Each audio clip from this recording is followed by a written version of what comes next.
जो शिव महापुराण की कथा में जाकर बैठ जाता है, शंकर भगवान को उसको देना तो पड़ता ही है, देना पड़ेगा उसको।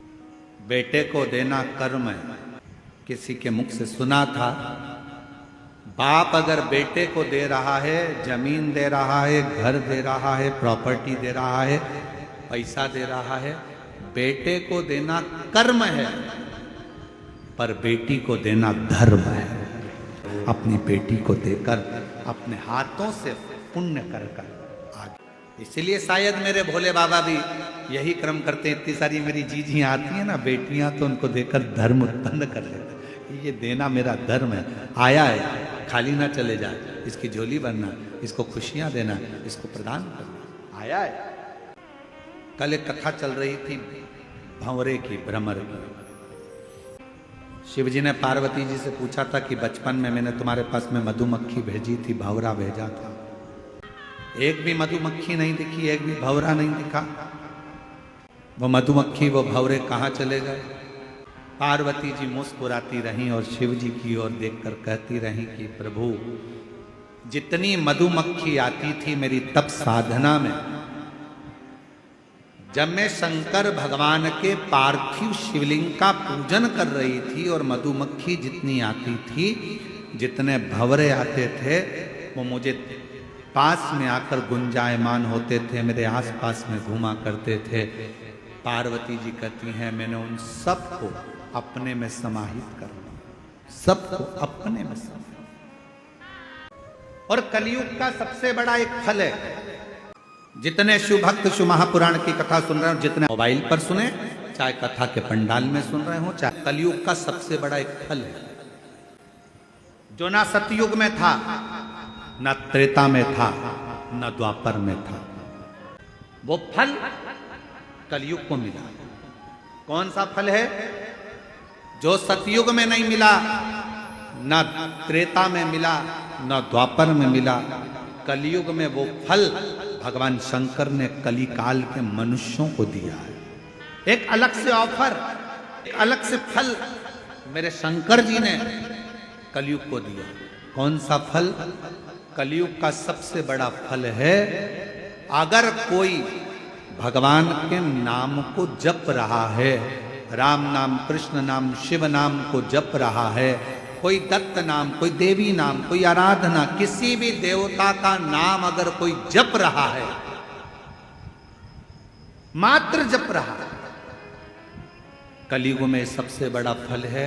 अगर मंत्र जाप करने वाले का, नाम जाप करने वाले का भी कभी दर्शन हो जाएगा कलयुग में, तो उसका भी उद्धार हो जाएगा।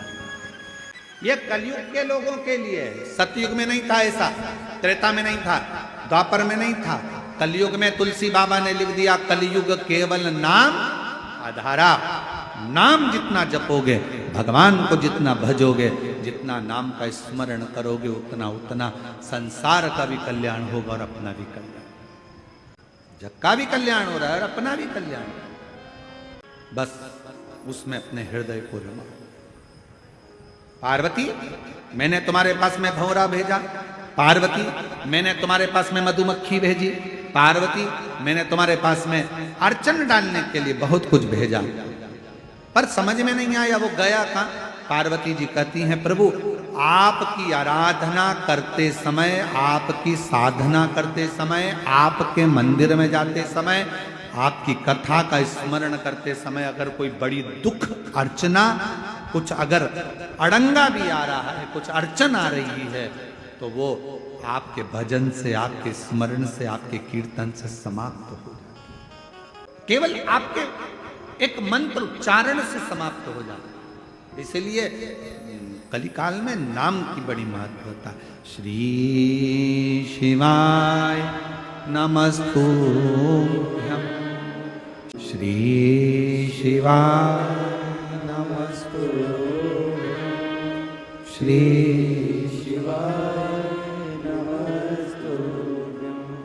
आप उच्चारण करें। कलिकाल में मंत्र, शिव महापुराण तो यहां तक कहती है कि शिव कथा सुनकर जाने वाला व्यक्ति जिस रास्ते से निकल कर जाता है, जिस गांव में जाता है, उस गांव में अगर कोई जवानी में, कुंवारे में, अधोगति में, एक्सीडेंट में या कोई बीमारी में कोई मर भी गया होता है तो मात्र उसके शरीर की छू कर जाने वाली हवा उन जीवों का भी कल्याण कर देती है। इतना शिव महापुराण। अपने दिल की बात अपने पास रखो, अपने मंत्र की बात अपने पास रखो, अपने स्मरण की बात अपने पास रखो। कितना सुंदर कहा है कि पूजन करने जब बैठो, आराधना करने बैठो, पूजन करने बैठो, साधना करने बैठो, भजन करने बैठो, आसपास में कोई क्या बोल रहा है, क्या कर रहा है, क्या कह रहा है, उससे मतलब नहीं। आप अपनी साधना में मन लगा। माँ अरुण नाम के असुर को मारने के लिए माँ जगत जननी ने अपने शरीर से भंवरों को और मधुमक्खी को उत्पन्न कर दिया। तब माँ जगत जननी का नाम भ्रामरी देवी पड़ी। ये माँ भ्रामरी देवी कब का है? जब कोई दूर बैठा है बहुत और आप किसी का स्मरण कर रहे हो कि ये काम उसका होना चाहिए, तो माँ भ्रामरी का स्मरण कर कर एक लोटा जल जब हम चढ़ाते हैं तो जीव का कल्याण जरूर होता है जिसका स्मरण आपने किया है।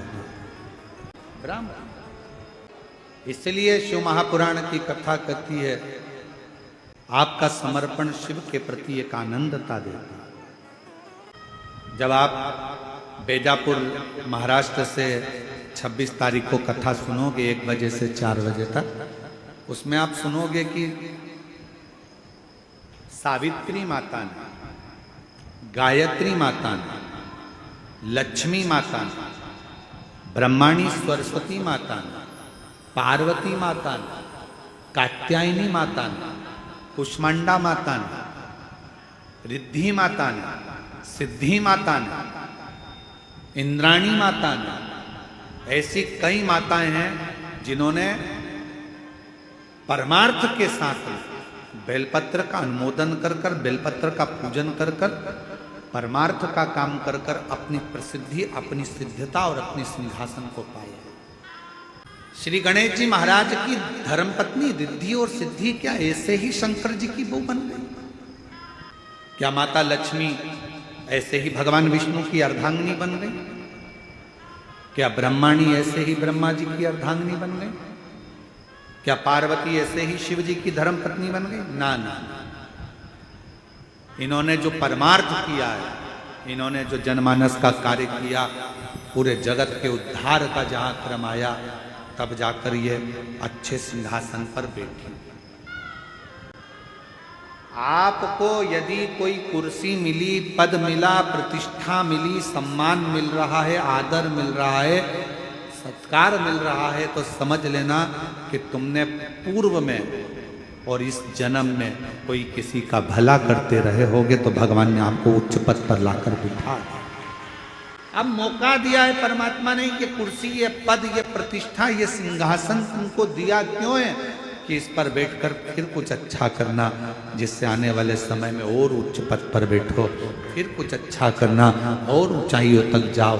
अपने द्वारा परमार्थ का काम, स्वार्थ का नहीं। 2 घर बताए, पहले नंबर का अपने लिए कटोरी में भर कर रख दिया और दूसरे नंबर का कि ये भी जाने दो, वो खा लेंगे तो मुझे तृप्ति हो जाएगी। दूसरा कौन सा घर इसमें अन्नपूर्णा? कौन सा? दूसरा ये खा लें, जितना मेरे लिए मत रखा, मेरे लिए मुझे नहीं बचाना, मेरे लिए मैं अलग से बाद में हो सकता है बना लूंगी, पर अभी तो जो जजमान आए हैं, दरवाजे पर आए हैं, जो भोजन करने बैठे हैं, इनका पेट भरा जाए। ये भर गया, मुझे थे। स्वार्थ अपने लिए कटोरी भर कर रखता है और परमार्थ दूसरे को देकर खुश होना सिखा दे। जरा ध्यान देना कथा की ओर, बहुत सावधानी की कथा है, आज विराम की भी है और समझने की भी है। पार्वती, तुमको मालूम है मैंने तुमको क्यों स्वीकार करा? मैंने तुम्हें अपनी अर्धांगिनी क्यों बनाया? तुम मेरी पूजन जिंदगी भर करती रहती तो भी मैं तुमको अर्धांगिनी नहीं बनाता। तुम पूजन कर कर कर भी मेरे प्राण त्याग देती तो मैं तुम्हें अर्धांगिनी नहीं बनाता। पर पार्वती, मैंने तुम्हें अर्धांगिनी क्यों बनाया तुमको मालूम? पार्वती जी पूछी कि मैंने आपकी आराधना करी, साधना करी, आपने मेरी परीक्षा ली, हर परीक्षा में मैं पास हो गई, इसलिए तुमने मुझे अर्धांगिनी बनाया? नहीं पार्वती, मैंने तुम्हें अर्धांगिनी तब बनाया जब श्रावण का महीना आया और उस श्रावण के महीने में तुम्हारी सखी बेलपत्र को लाकर तुम्हारे हाथ में थी और उस समय पर बेलपत्र उस सखी को मिली नहीं थी। तुम एक गुफा के अंदर बैठकर साधना कर रही थी, तुम बालू का शिवलिंग बनाकर पूजन कर रही थी, तुम्हारी सखी ने एक बेलपत्र लाकर दी और बेलपत्र जो सखी लेकर आई थी उसके मन में चल रहा था कि यह बेलपत्र मैं भी बाबा को समर्पित करूं। तुमने वो बेलपत्र लिया, मुझे समर्पित करने के लिए उठाया और साथ में जो तुम्हारी सहेलियां बैठी थी उन सहेलियों से कहा एक काम करो, बेलपत्र एक है और कोई चढ़ाने के लिए दिख नहीं रहा, एक काम करो, इस बेलपत्री में आप भी अपना स्पर्श कर दो, आप और हम मिलकर एक साथ बेलपत्र चढ़ाते हैं। बाबा स्वीकार। मेरी जीजियों, आपको अगर मंदिर के अंदर शिवालय में पूजन करते समय आपको ऐसा लगे कि पड़ोस वाली के पास में कोई वस्तु की कमी है और उसके पास कोई सामग्री नहीं है, कोई बात नहीं, जीजी आप इसमें हाथ लगाओ, मैं चढ़ा रही हूं ना धतूरा, आप इसमें हाथ लगाओ, मैं बेलपत्र चढ़ा रही हूं ना, आप इसमें हाथ लगाओ। ये स्वार्थ नहीं, परमार्थ होगा। आपकी थाली में नहीं है, कोई बात नहीं, आप इसमें हाथ लगाओ, परमार्थ होगा। पार्वती जी, मैंने तुम्हें परमार्थ के बल पर पाया। पार्वती कह रही है कि मैंने सारी मधुमक्खियों को, भंवरों को अपने अंदर समा लिया था। शिवजी ने कहा कि फिर वो भंवरे मक्खी कब काम आएंगे? जब समय आए। सब थोड़ा समय का इंतजार करा करो, धूप नहीं रहती, कभी कभी छांव आ जाती है, कभी छांव भी चली जाती है, फिर धूप आ जाती है। ये जिंदगी का ऐसा ही रुतबा है, कभी छांव कभी धूप, उसी तरह कभी सुख और कभी दुख का क्रम तो चलता है। ये दुख की जो धूप आती है, तकलीफ की अगर धूप आ रही है, थोड़ा कष्ट आ रहा है, थोड़ी परेशानी आ रही है, तो थोड़ी देर के लिए परमात्मा के मंदिर का छाता, भगवान की कथा का छाता, थोड़ा सा सत्संग भजन का एक कपड़ा अपने सिर पर डाल लो, थोड़े दिन में ये धूप दुख की, तकलीफ की, कष्ट की चली जाएगी। जब ये धूप चली जाएगी तो वापस सुख की छाया आ जाएगी, फिर छाते की जरूरत नहीं।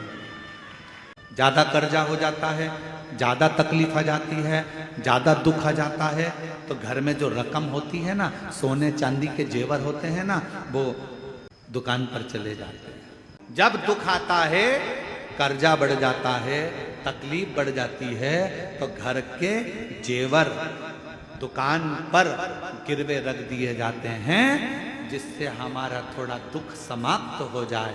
याद रखना, घर के जेवर दुकान पर तब जाते हैं जब दुख आता है, उसी तरह दुकान पर जेवर जाए उससे पहले इस मन को शंकर के पास भेज दो तो दुख कटना प्रारंभ हो। मंदिर तक चले जाओगे, तुम शिव महापुराण तक चले जाओगे तो तुम्हारा घर का जेवर, तुम्हारी प्रॉपर्टी कभी किसी बैंक में या किसी दुकान पर नहीं रखाएगी।